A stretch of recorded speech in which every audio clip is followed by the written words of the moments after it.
Bismillahirrahmanirrahim. Assalamualaikum warahmatullahi wabarakatuh.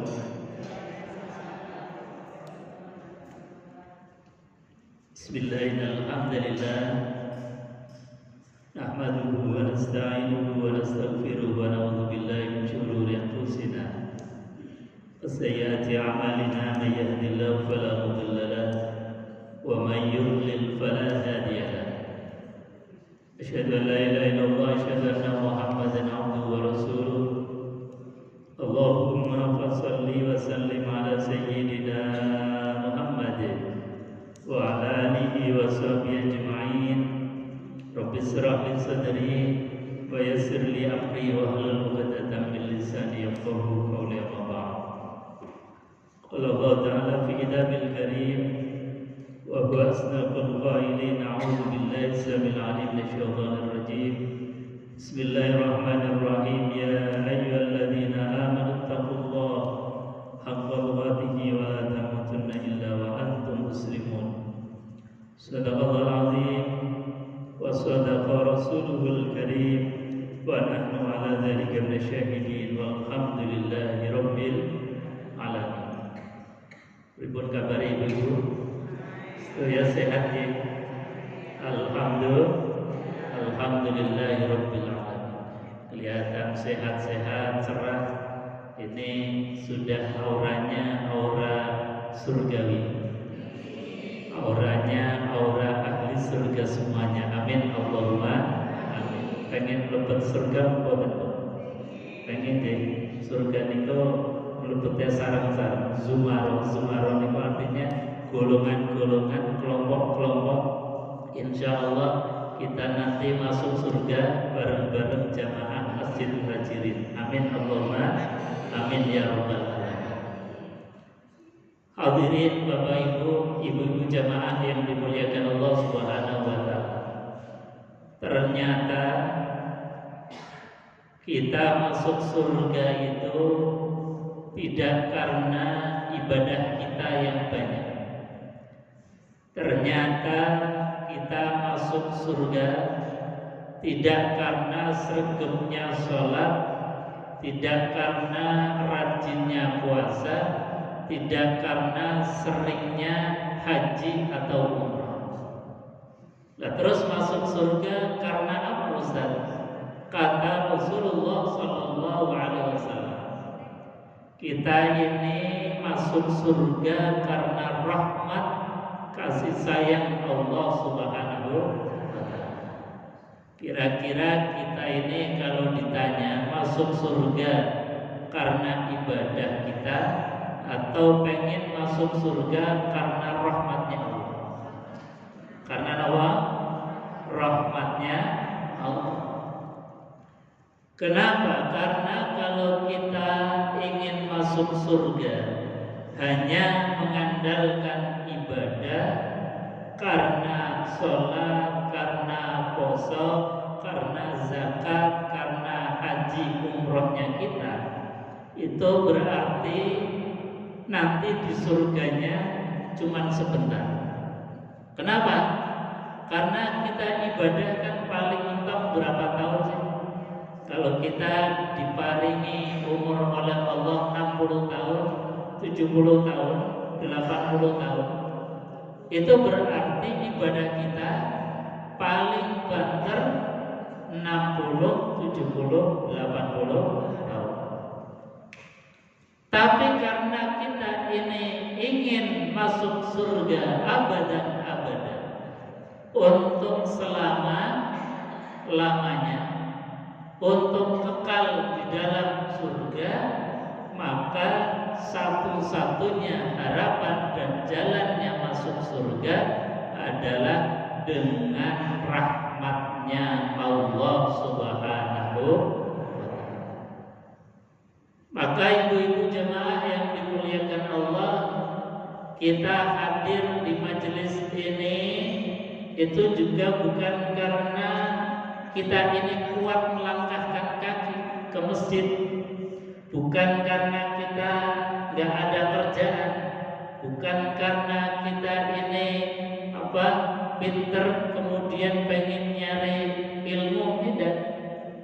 Semuanya adalah yang menggerakkan rahmatnya Allah Subhanahu wa Ta'ala. Karena ternyata banyak orang yang sehat juga nggak hadir, banyak orang yang sempat juga nggak hadir di majelis ilmu.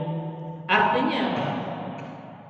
Kita sore hari ini adalah orang-orang yang dipilih oleh Allah untuk mendapatkan rahmatnya Allah Subhanahu wa Ta'ala. Kata Kanjeng Nabi, man salaka yaltamisu fihi ilman sahhalallahu lahu thariqan ilal jannah. Apa maknanya? Man salaka thariq, man salaka yaltamisu fihi ilman. Barang siapa yang melangkahkan kaki menuju majelis ilmu dari rumah kita masing-masing menuju tempat ini, maka kata Rasulullah, sahhalallahu lahu thariqan ilal jannah, akan dimudahkan jalan menuju surganya. Jadi ngaji itu aja sudah jalan menuju Allah. Bahkan dalam hadis Rasulullah SAW yang lain, kalau kita duduk di majelis ilmu, kalau kita duduk sambil ngaji belajar, maka kata Rasulullah SAW, kita ini sudah berada di raudhatan min riyadil jannah, taman daripada taman surganya Allah. Artinya apa? Selangkah lagi kita akan betul-betul masuk surga. Amin Allahumma amin ya rabbal. Hadirin jamaah yang dimuliakan Allah. Jadi sekali lagi, bahwasanya kita masuk surga itu adalah karena rahmatnya Allah. Lah Ustaz, berarti kalau begitu untuk apa kita sholat? Untuk apa kita puasa? Untuk apa kita harus mengeluarkan banyak uang untuk haji dan umrah kalau kemudian tidak bisa menjadikan kita masuk surga? Kata Rasulullah SAW, sholat kita, puasa kita, zakat, haji dan umrohnya kita itu untuk mengganti satu nikmat dari Allah Subhanahu wa Ta'ala. Itu sejatinya dari cucu. Jadi tiap hari kita sholat, tiap saat kita sholat sunnah, kalau masuk Ramadan kita puasa, itu untuk mengkonversi, mengganti satu nikmat mawon niku dereng cekap. Artinya apa? Bahwa betul-betul sholat kita ini adalah bentuk rasa syukur kita. Masalah setelah syukur kemudian Allah masukkan kita ke dalam surga, alhamdulillah. Kalau setelah kita puasa kemudian Allah berkenan memasukkan ke dalam surga, matur syukur. Ini bentuk syukur kita. Tapi sekali lagi, kalau hanya mengandalkan ibadah kita, masuk surganya itu hanya sebentar.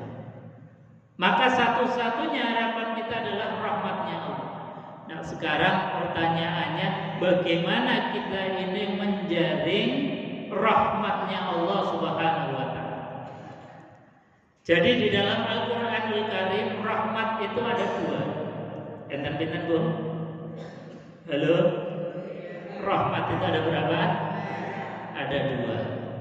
Yang pertama, rahmat Allah berupa Rahman. Kenapa Bu? Rahman. Yang kedua namanya Rahim.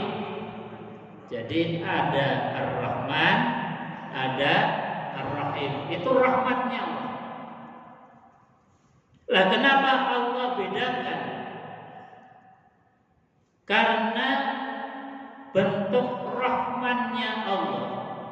Jadi rahmat yang berupa Rahman, kata para ulama bahwasanya rahmannya Allah itu hanya 1% yang Allah berikan di dunia ini. Jadi sifat rahmannya Allah, kasih sayangnya Allah yang berupa rahman, itu Allah berikan di dunia ini.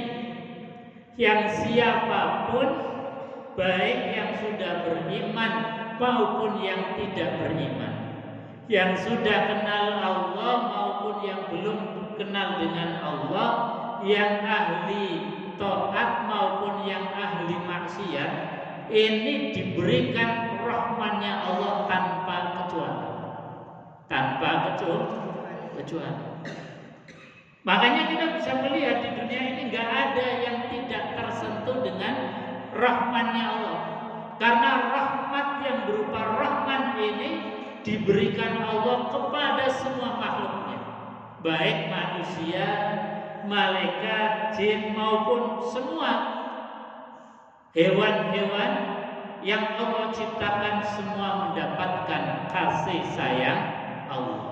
Tapi kasih sayang yang berupa rahman. Makanya kita di dalam mengawali segala sesuatu diajarkan oleh baginda Rasulullah SAW mengucapkan Bismillahirrahmanirrahim dengan menyebut asma Allah yang maha pengasih dan maha penyayang. Itu sifat Allah, ya penyayang, ya pengasih, ya pengasih, ya penyayang.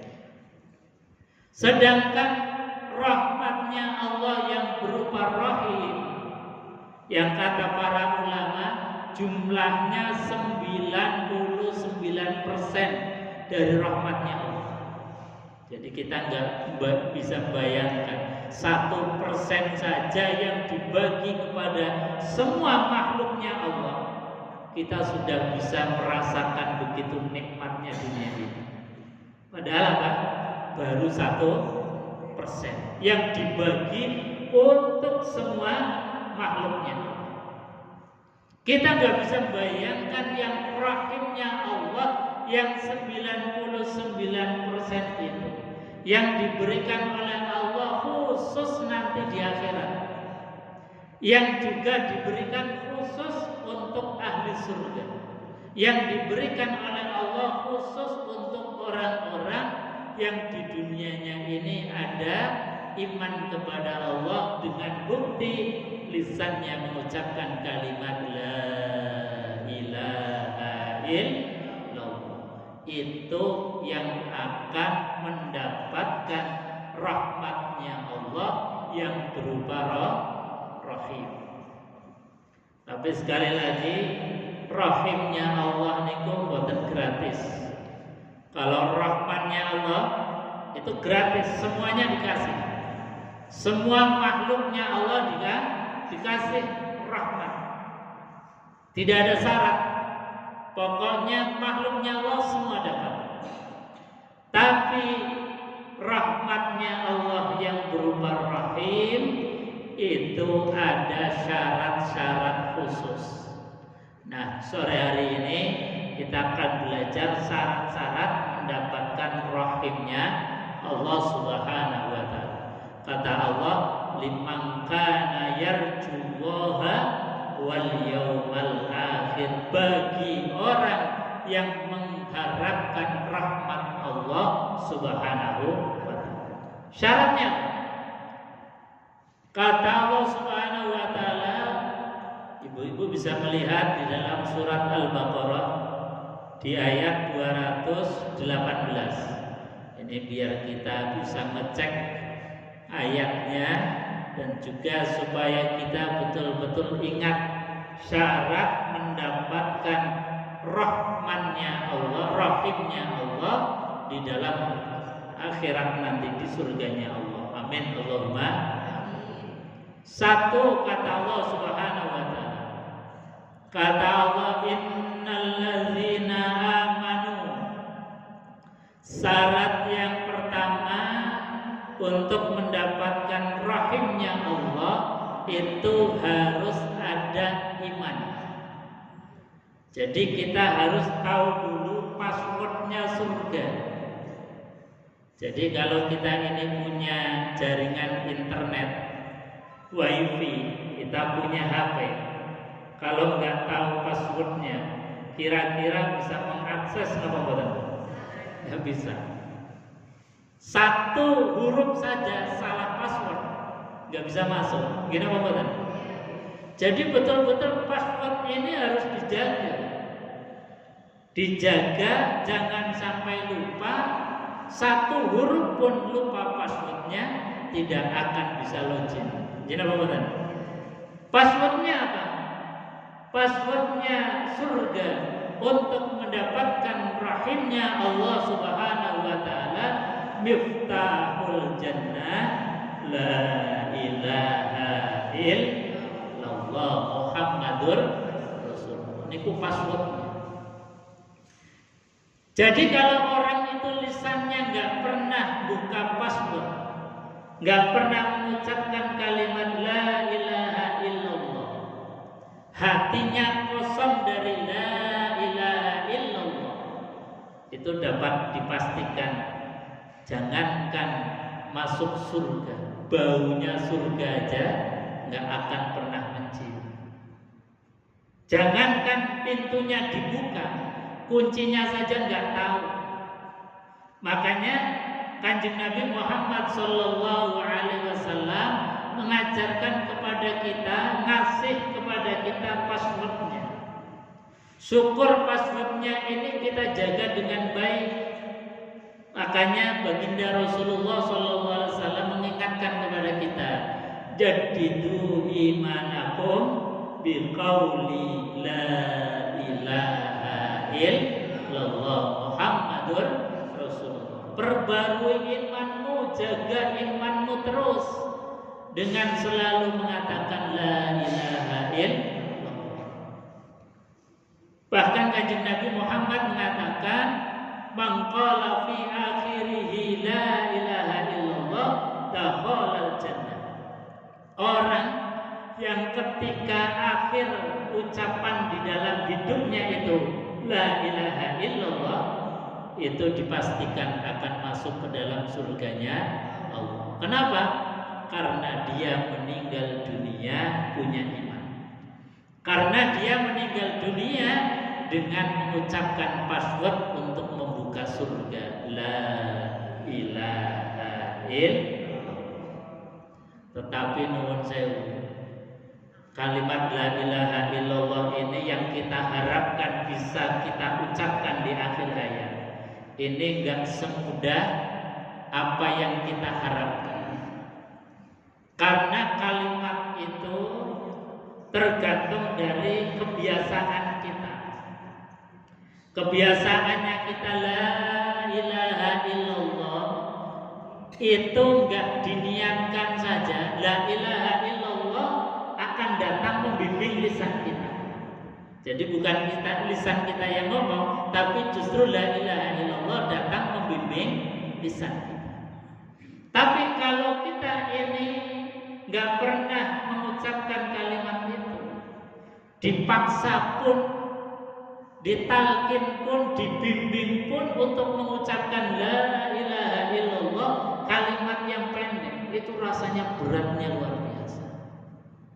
Makanya para ulama, guru-guru kita itu mendidik untuk nanam kalimat la ilaha illallah sampai kalimat itu dibuat tradisi, dibuat kebiasaan.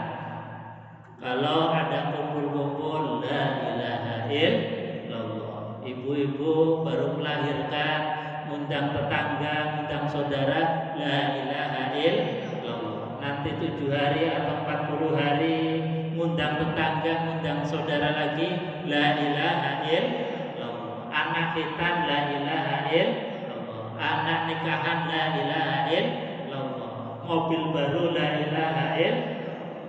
Bahkan sampai dalam keadaan ada keluarga yang meninggal dunia pun pintu masih terbuka untuk datangnya tamu, apa yang diucapkan? Ya la ilaha illallah. Jadi kalimat la ilaha illallah itu para ulama mendidik kita untuk nandur itu. agar nggak lepas dari lisan kita. Sebab kalau nggak dibiasakan untuk mengucapkan la ilaha illallah ya tadi apapun, meskipun hanya kalimat sederhana la ilaha illallah Muhammadur Rasulullah, tapi ketika dalam keadaan genting yang kita sedang butuh-butuhnya, itu rasanya berat untuk diucapkan. Tapi kalau kita sudah kadung terbiasa, meskipun sakitnya luar biasa, dalam keadaan nazah, kalimat itu yang menghampiri kita, nuntun lisan kita untuk berucap la ilaha illallah Muhammadur Rasulullah. Makanya ada pepatah, nggak bisa kecuali terbiasa. Ada satu cerita, ini cerita banyak di media sosial, di TikTok itu banyak. Ada seorang hafizul Quran.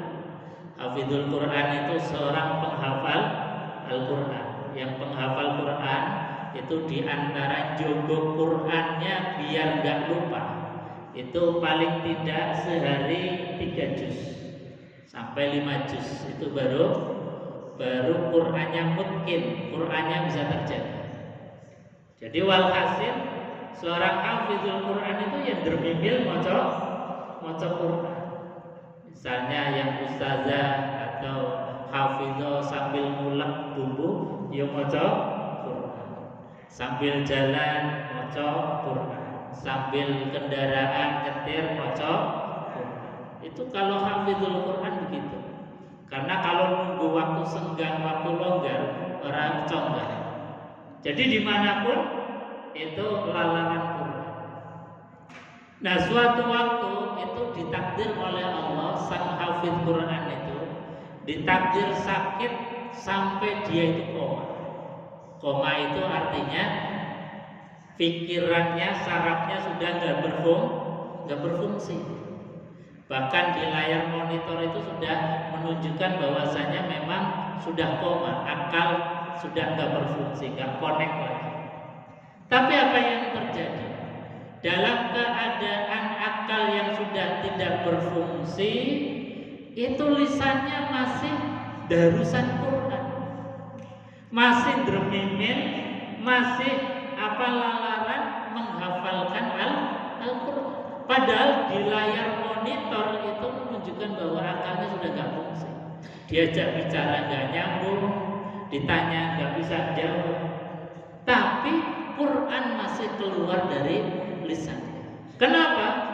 Karena Qurannya yang datang menghampiri dan nuntun lisannya yang dulu ketika sehat lisannya digunakan terus untuk lalaran Quran, untuk membaca Al-Quranul Karim.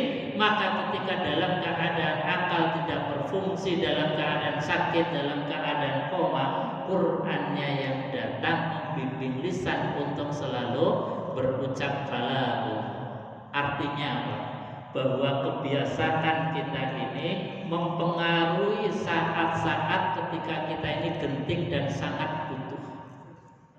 Jadi kalau kita ini biasa la ilaha illallah, itu suatu saat ketika kita butuh, yang akal barangkali sudah nggak fungsi, la ilaha illallahnya yang datang nuntun kita, nuntun kita.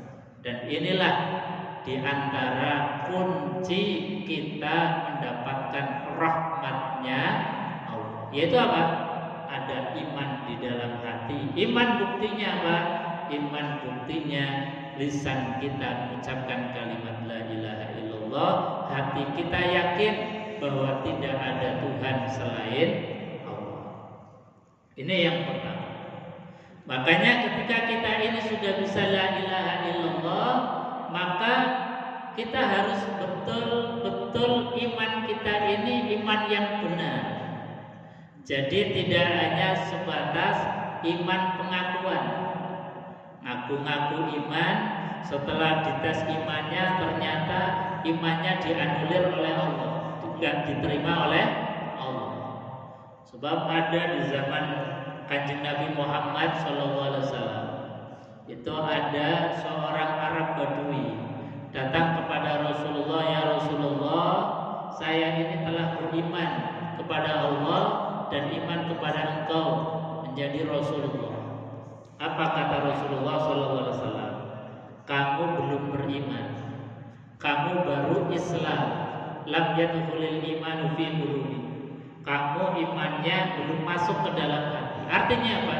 Bahwa ada keimanan yang belum sesuai dengan SOP-nya Allah. Makanya kemudian ditolak oleh Allah Subhanahu wa taala. Lah ngukur iman kita ini gimana? Ngukur iman kita ini bukan hanya sekedar diukur dari ibadah mahdhah, salat, puasa, zakat, haji saja. Tapi Kanjeng Nabi Muhammad SAW memberikan ilmu untuk mengukur iman kita masing-masing. Sebab kalau iman kita yang mengukur orang lain, wah kita bisa marah-marah. Kalau kita ini imannya yang mengukur orang lain, kita nggak terima. Makanya setiap kita wajib tahu dan punya ilmu mengukur iman. Kata Rasulullah SAW, iman itu diukur dari hubungan sosial kita. Kata Nabi SAW, "Man kana yu'minu billahi wal yawmil akhir fala yu'dhi jarahu." Satu, kalau kamu pengen ukur iman kepada Allah, iman kepada hari akhir, ukurannya adalah jangan sakiti tetangga. Jadi bertetangga, bermasyarakat itu ukuran iman. Jadi bertetangga itu harus rukun, guyup. Ya kalau sedikit ada bunyi-bunyian, namanya ibu-ibu. Kalau nyuci piring ketemu piring, bendaan, bunyi nama boten Bu? Bunyi. Kalau gelas ketemu gelas, bunyi nama boten?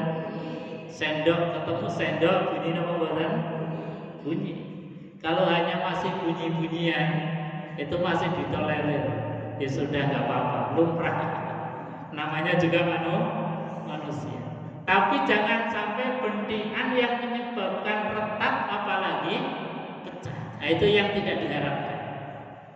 Kalau kita di dalam hubungan tetangga, apalagi tetangga itu saudara, apalagi tetangga itu orang tua, kok sampai bentingan, kok sampai pecah?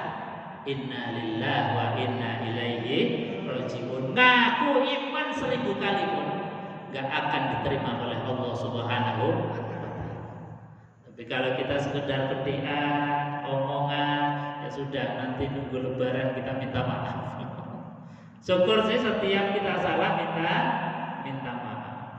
Jadi itu hubungan sosial kita dalam masyarakat menjadi barometer ukuran iman. Maka rajutlah jalinan silaturahim ini khususnya dengan tetangga dekat kita. Bahkan Kanjeng Nabi Muhammad SAW mengajarkan kalau kita masak, tonggone mencium bau aroma masakan kita saja, itu adabnya, etikanya kudu nganteri masakan yang kita masak. Itu sama tetangga harus baiknya sampai segitu Kanjeng Nabi Muhammad SAW. Maka sekali lagi kita harus paham ukuran iman. Ukuran iman yang kedua kata Rasulullah, "Man kana yu'minu billahi wal yawmil akhir falyukrim dhaifa." Kalau kita ini imannya pengen bagus, muliakan tamu. Muliakan apa Bu? Kenapa? Karena tamu itu hakikatnya utusan Allah menguji iman kita. Jangan ketika ada tamu cuman kita diinceng dari korden. Kira-kira sopo tamu nih, nggawa cangkingan apa boten. Kalau yang dibawa stop up jangan buka. Jadi tamu itu adalah barometer iman kita. Makanya muliakan tamu. Karena tamu itu paling tidak sudah membawa berkah kepada kita. Minimal doa. Apalagi kalau kita ini lama buka pintu, itu doanya tambah banyak. Assalamualaikumnya berkali-kali. Assalamualaikum, assalamualaikum. Bahkan bisa berkali-kali doa untuk kita sebagai tuan rumah. Sementara kita sebagai tuan rumah belum memberi apa-apa kepada tamu. Padahal konstitusi Quran mengajarkan kepada kita fa'idza huyyitum bitahiyyatin fahayyu bi ahsana minha aw misliha. Jadi kata Quran, kalau kalian mendapatkan penghormatan itu ya macam-macam. Ya dapat hadiah, dapat penghormatan, termasuk penghormatan itu berupa doa assalamu alaikum. Maka kata Rasulullah, kata Allah dalam Al-Quran, fahayyu bi ahsan, balaslah yang lebih baik. Jadi kita diajarkan oleh Quran membalas penghormatan orang lain itu dengan yang lebih baik, atau minimal au misliha, sepadan. Kalau kita belum sepadan, itu artinya kita belum dicap sebagai orang baik.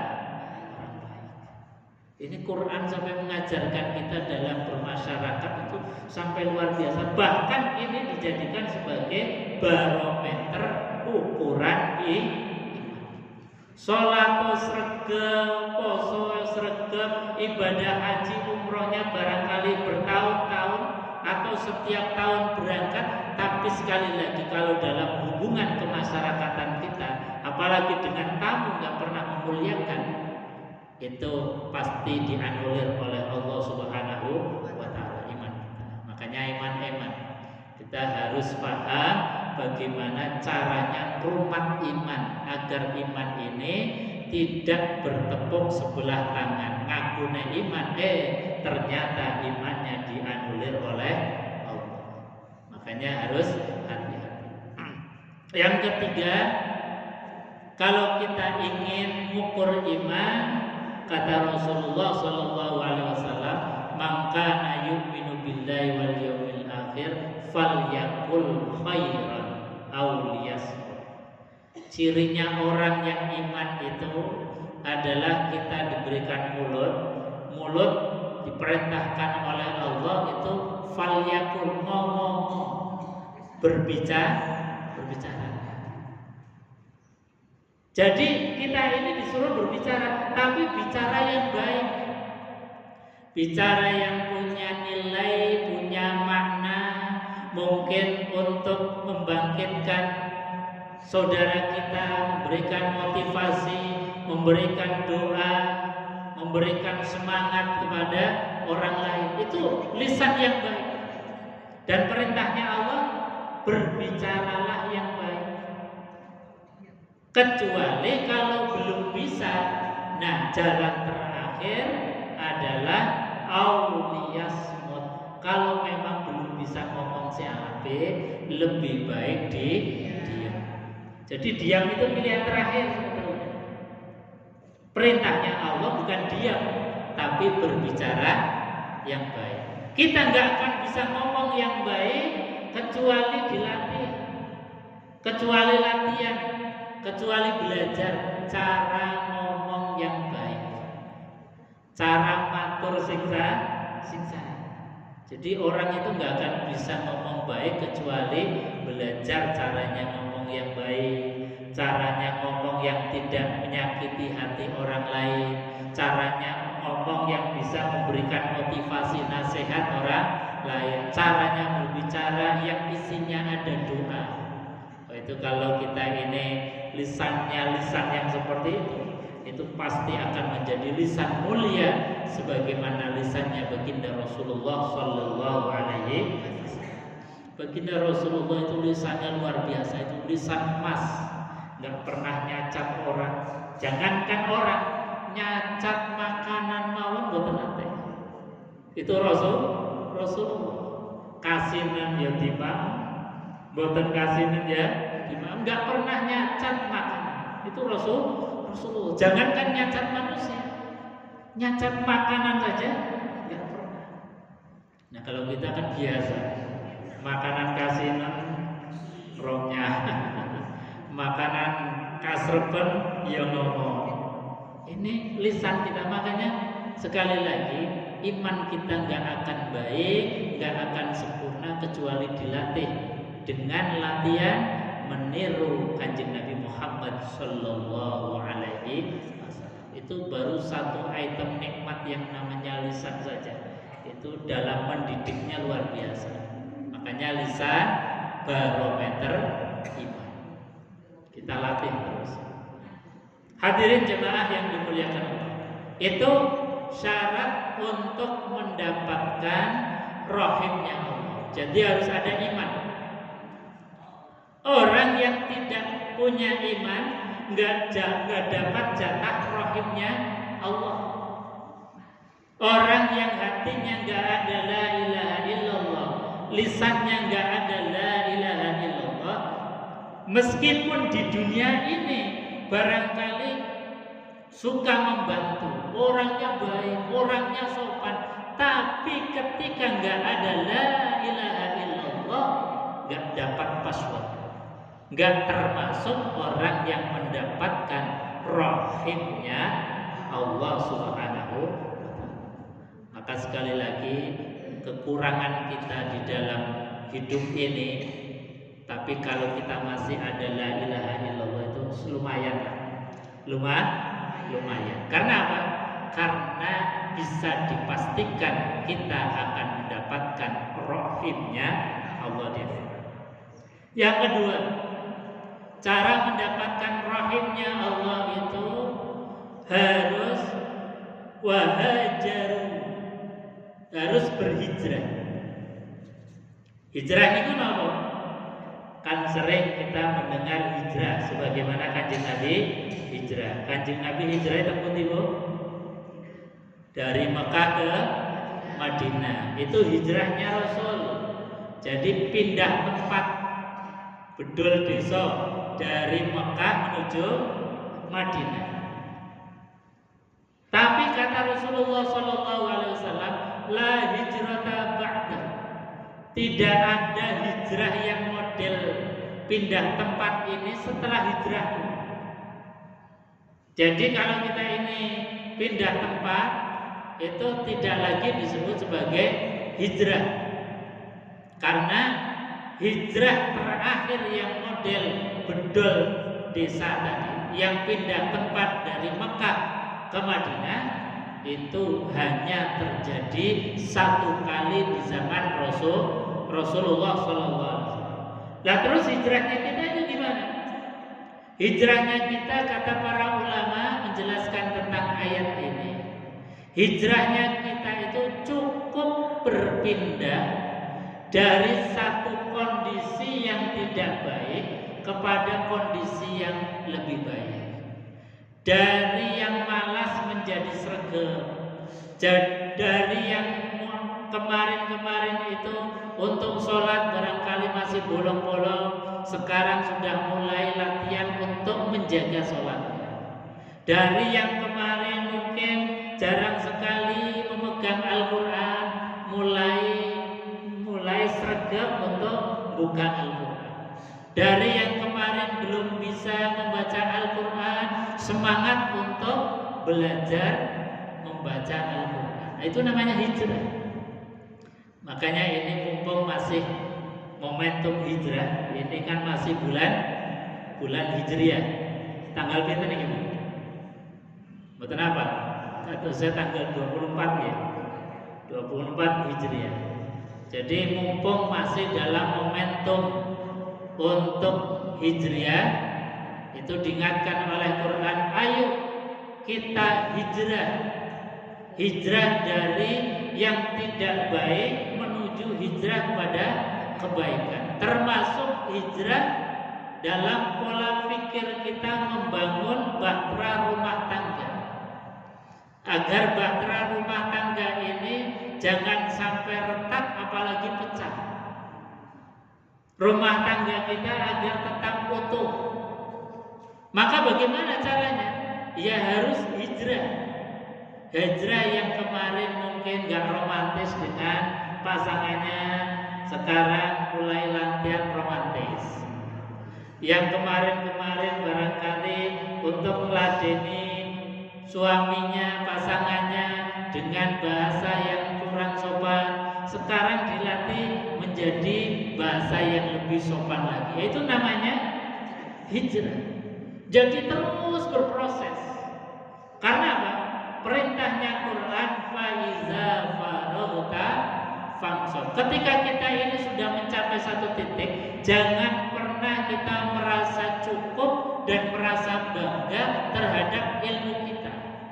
Kita merawat pasangan kita, jangan sampai merasa bangga bahwasanya ini sudah yang terbaik. Harus terus diupdate ilmunya, harus terus diperbaiki hubungannya, termasuk di dalam hal-hal tertentu. Karena yang namanya rumah tangga itu pasti akan diuji oleh Allah. Gini Bapak tentu. Saya rasa tidak ada satupun keluarga yang ada di sini yang tidak pernah diuji oleh Allah. Semuanya pasti diuji. Gini Bapak tentu. Ada yang diuji ekonomi, ada yang diuji oleh suami, ada yang diuji dengan istri, ada yang diuji dengan penyakit, ada yang diuji dengan anak, macam-macam ujiannya.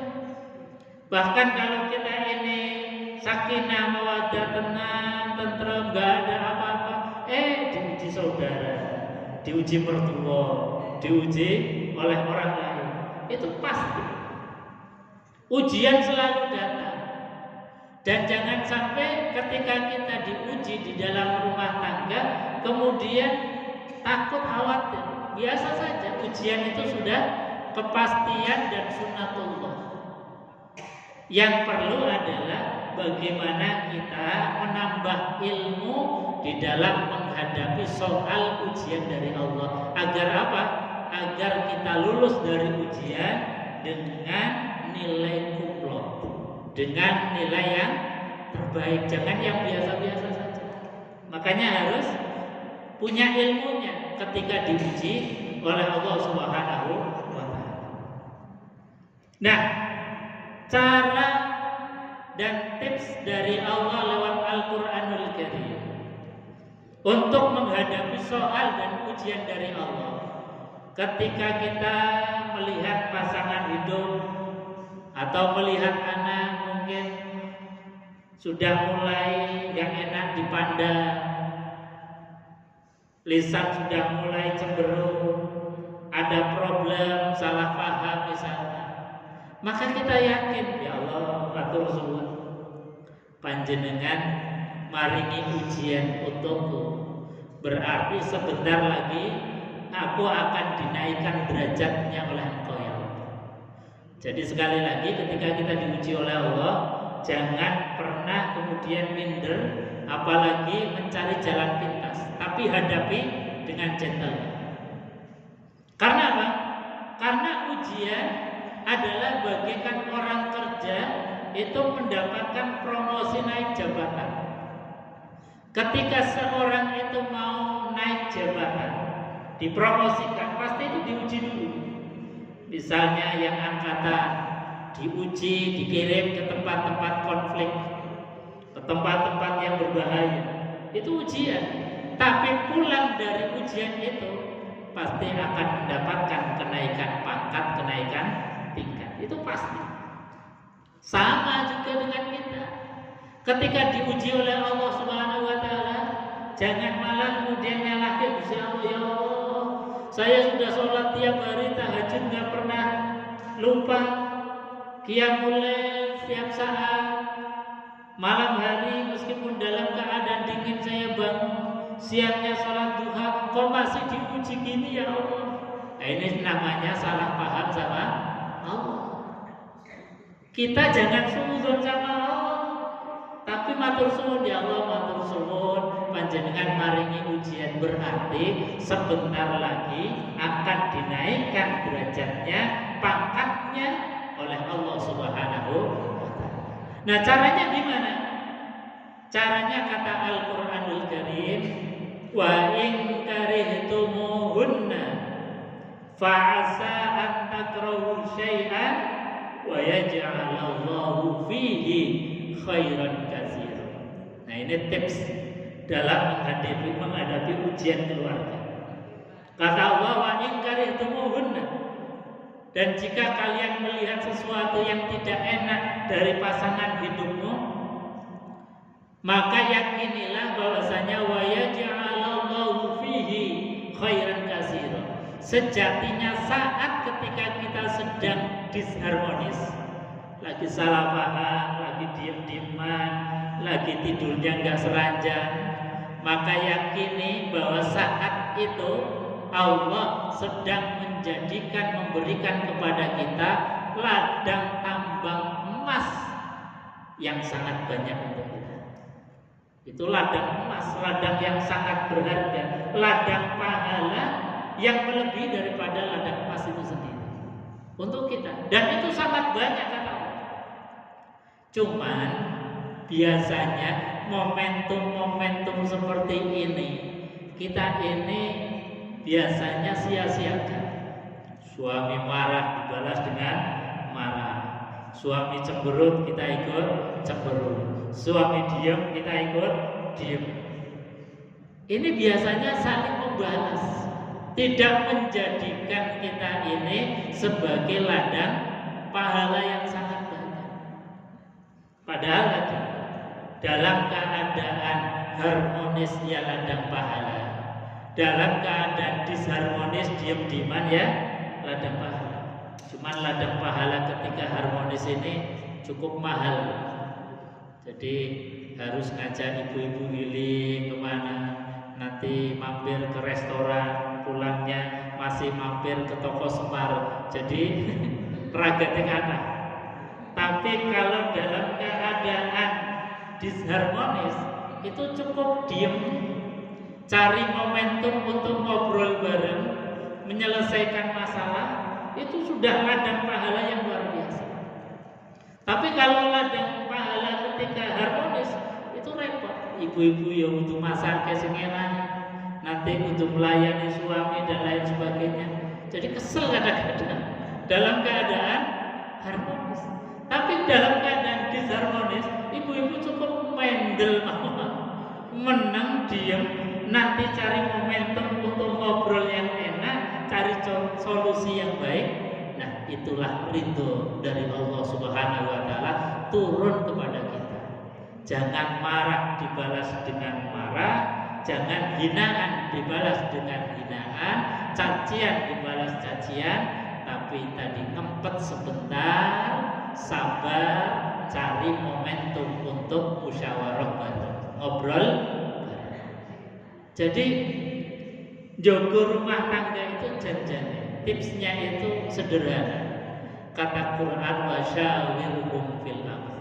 Pokoknya kalau kita bisa ngempet, terus nanti musyawarah, ngobrol baik, insya Allah itu ujian sebesar dan seberat apapun pasti akan diberikan solusi jalan keluarnya oleh Allah Subhanahu wa taala. Meskipun non pasangan hidup kita itu orang yang luar biasa zalimnya, nggak pernah ibadah misalnya di Pare, atau orang yang luar biasa nggak pernah menghargai kita, itu pun disuruh oleh Allah tetap berbuat baik. Contoh Asia yang punya suami namanya Fir'aun. Kurang apa zalimnya Fir'aun? Fir'aun yang dirinya memproklamirkan sebagai Tuhan, saingan Allah Subhanahu wa taala. Sezalim-zalimnya suami kita, pasangan hidup kita, kan nggak pernah ngaku sebagai Tuhan. Tapi Aisyah di dalam menghadapi suaminya dengan sabar, dengan kelembutan, dengan selalu mengabdi, berbaik kepada suami. Ataupun ketika pasangan hidupnya yaitu istrinya orang yang tidak soleha, orang yang durhaka kepada Allah Subhanahu wa taala, dinasihati bangkan, itu istrinya Nabiullah Nuh alaihi salatu wasallam, itu pun tetap diberikan nasihat, dibaiki. meskipun tetap ditolak oleh mereka. Jadi tugasnya kita adalah tetap merajut kebersamaan, membangun keluarga menjadi keluarga yang sakinah, mawaddah, membangun rumah kita ini menjadi baiti jannati, rumah tanggaku laksana surga. Sebagaimana Kanjeng Nabi Muhammad Sallallahu Alaihi Wasallam itu bukan berarti rumah tangganya Kanjeng Nabi itu ayem-ayem saja, nggak ada konflik, nggak ada masalah. Keluarganya Kanjeng Nabi ada konflik, ada masalah, ada cemburu. Pernah dengar cemburunya istrinya Rasulullah? Istrinya Rasulullah namanya Aisyah. Dia pernah cemburu ketika Kanjeng Nabi Muhammad Sallallahu Alaihi Wasallam itu giliran tidur di rumahnya Hafsah. Ketika pagi habis menginap malam di rumahnya Hafsah, kembali pulang ke rumahnya Aisyah. Nah, karena belum sempat sarapan pagi di rumahnya Hafsah, Hafsah itu kemudian masak. Habis masak diantarkan, niatnya untuk makbar Rasulullah Sallallahu Alaihi Wasallam. Ternyata apa? Ketika sampai di depan rumahnya Rasulullah Sallallahu Alaihi Wasallam, di rumahnya Aisyah, itu makanan diberikan dan yang menerima Aisyah.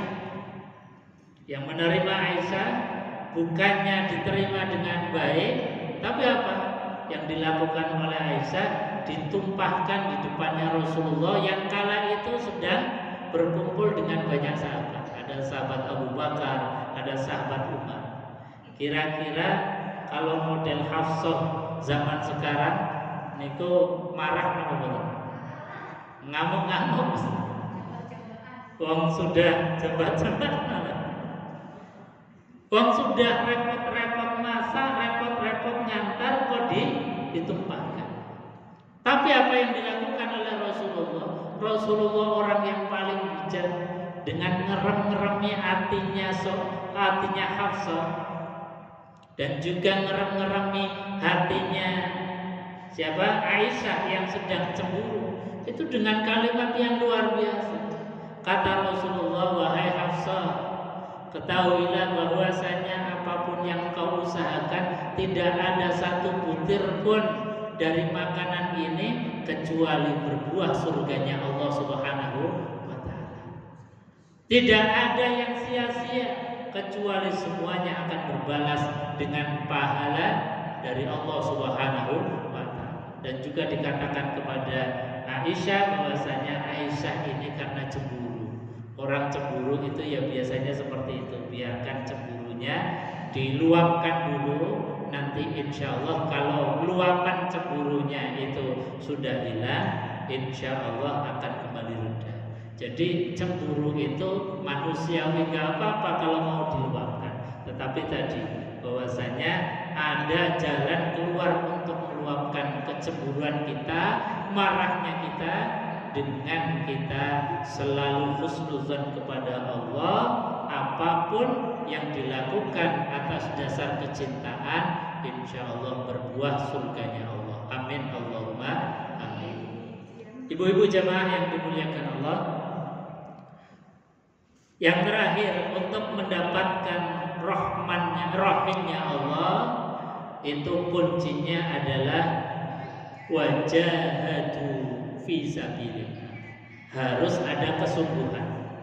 Jadi bukan hanya sekedar niat saja, tapi harus betul-betul kesungguhan. Kalau mau hijrah, ya hijrah dengan sungguh-sungguh. Kita mau hijrah tahun ini pengen untuk bisa baca Al-Quran, ya harus wajahatu fi sabilillah.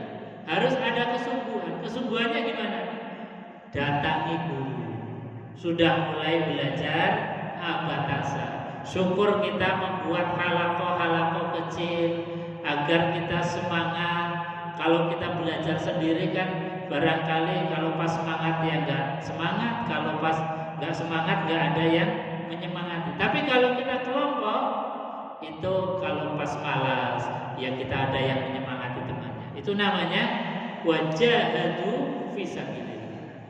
Jadi wajahatu fisabilillah itu maknanya bukan hanya berperang di jalan Allah mengangkat senjata saja, tapi kesungguhan kita di dalam berhijrah itu juga wajahatu fisabilillah.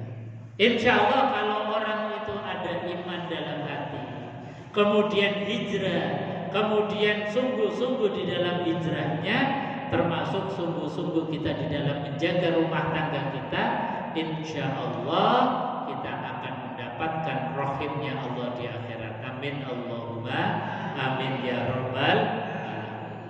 Jemaah yang dimuliakan Allah, saya kira itu untuk kajian pada sore hari ini sebagai pelengkap daripada kajian majelis ilmu ini. Barangkali ada yang mau ditambahkan atau ditanyakan, monggo silahkan kalau ada satu atau dua pertanyaan kalau memang ada yang mau ditanyakan. Anjing, monggo.